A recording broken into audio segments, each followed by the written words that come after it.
What's up mga kamananap? Yan ang nga adlaw ay updi kami niyo kundi kami nakakuha hini nga mga isda. Ngan kundi ko naman natistingan ang tabaw nga ira ginagamit pagtatabok kan tuhang tabok nga isla. Ngan syempre na experience namin ang overnight swimming, ngan overnight camping hini nga isla.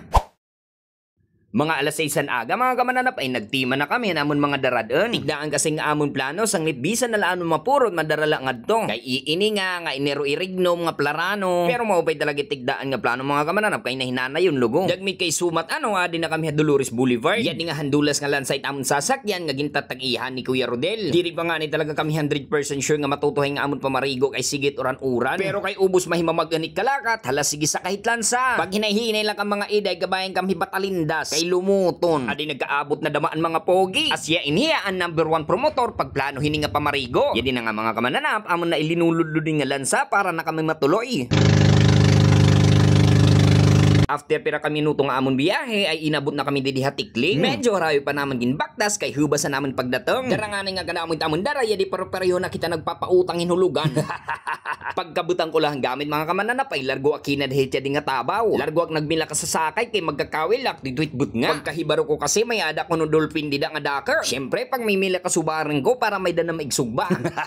Han pagkaadlawi naman mga kamananap ay nakita namon ini nga kabataan nga nangunguli nga tikang Hatikling Elementary School. Matabukin hiraya na nga tuwa sityo linaw gamit in nga tabaw. Tabaw nga haligutay nga mayada nagkukonekta nga uusa nga PC patabok-tabok. Asyain ito sa nga paagi para ka makatabok nga di maghulas. Pero delikado hiya. Lalo na para hikabataan. Pagkatapos na sa kauras mga kamananap ay inupay na ang panahon. Kalmadong kalmado. Dahil maupay na ang panahon mga kamananap ay kinadno kamihan lansangan na ngawil. Dagmit kay sumat mga kamananap ya din na kami nakauli na kami tikang pangawil. Maglipay na namon mga itsura mga kamananap kay paldo kami. Nakapag-harvest kami first class nga isda. Itawag hinaamon din mga kamananap ay kerted-kerted. Nakaturi kami maupay nga pwesto kaya nakadamo kami isda. Kaya sugad din kadamuan namon subad. Amon nga yung ginamit nga paan din mga kamananap ay pasayan. Kailangan talaga namon makasubad din isda mga kamananap. Kaya kung diri kami makakasubad din isda, waray namon nagsusura uninig gabi.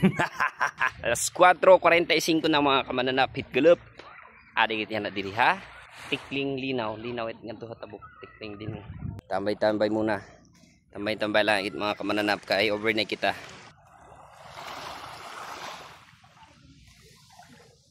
Pagkatapos nga ni namon magpakapahuway ngan magpakarelax ay din hay pa di Elvis nagtitikang na pagharing. Kay kailangan mamuriga na kay kulup na. Bangin kami hiabtan it sirom. Imbis nga kababayin ang lugoan magtitimahin pangaan. At tulog hiraman marigo. Nalanod pa na may tatabog kay dagkit mga puwit. Kadi naglalaga na ang amon haring. Amon na igsusugba. Ang amon nagkasusubad ng mga isda. Magbukas ka pa ng tuna at kukulangin ng isa. Ina mga kabananap, makadi kami ha. Tikling operation tubig kay nagkulangan ng tubig nga dara. Edi upod an paraguan. So yun mga kabananap mo, may kuryente na nga inda madidi ha Tikling. Mga kabananap mo, may kuryente na nga inda madidi. Inabot na kami din mga kamananapan paralitan ng tubig. Medyo harayon namon din binaktas kay tikang kami ditong katapusan. Tapos inida mga tindahan ng tubig ay haros katapusan na damahan Tikling. At nakabalik na nga kami mga kamananap nga din amon cottage. Nahiabtan na kami ang kagabihan nga hiniabtan na kami ang uuran. Pag-abot nga ni namon din mga kamananapan cottage nagtitima na hirahin pan ngaon. Kami na lang ginuhulat kay ang tubig na didiha amon. Yan na nga mga kamananap anamon ulam for dinner. Anamon sobra kanina nga adobo, paksiw nga isda, tinula nga isda, nga hinsinugba nga isda. Dara nga gitataghumi din mga kamananap itamon ni inom laso. Joke lang mga kamananap tubig lae. Waray kasi namon picture kaya di danala namon igin silidhan takore. Syempre mga kamananap kay naliyakan naman kita. Tagay na. Tama na yan, inuman na. Huy, tama na yan. Huy, pare ko'y tumagay ka.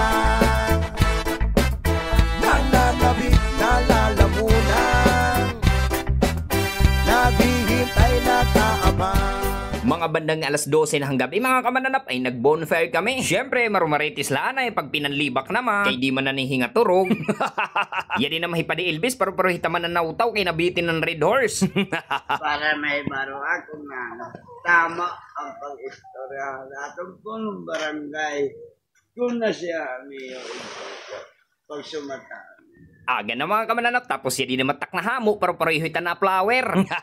Ubus kasi kami, wala namin katurong mga kamananap. Kaya naato nga hubog nga tingog nga yung binabati, caretaker at dito mga kamananap. Di kami maarang may dangayan niya talent kapag nahuhubog yan. Kita nagbakasyon kam para makapag-relax tapos mabubuysit lang ay ankam. Kaya para hita mga magbabakasyon din nga mag-overnight, ayaw niyo pagpapainom mahikuya nga caretaker para di ka magsisi. Sobrang ganda pa naman din mga kamananap. Lalo na ini nga sunrise di Tikling. Talagang marirelax ka. At yan din nga mga kamananap namon sundo. Magi-stay pa sana kami pira ka oras didi, kaso nga lang na bad trip na kami. As in waray talaga namon ikinaturog magdamag mga kamananap dahil kan kuyang caretaker. Sobrang bibo kasi niya mga kamananap kapag nahuhubog. Nagiinayamuson, nagiinisagan, nagihinuhuson. Basta mababad trip ka mga kamananap. Sanglit sagdon la ayaw niyo pagpapainuma ita caretaker dida. Kung makadto ka mo. O siya mga kamananap, hanggang dito na lang yung video natin. Huwag mong kalimutan mag-like at share ha. Hanggang sa muli nating pagkikita. Bye-bye!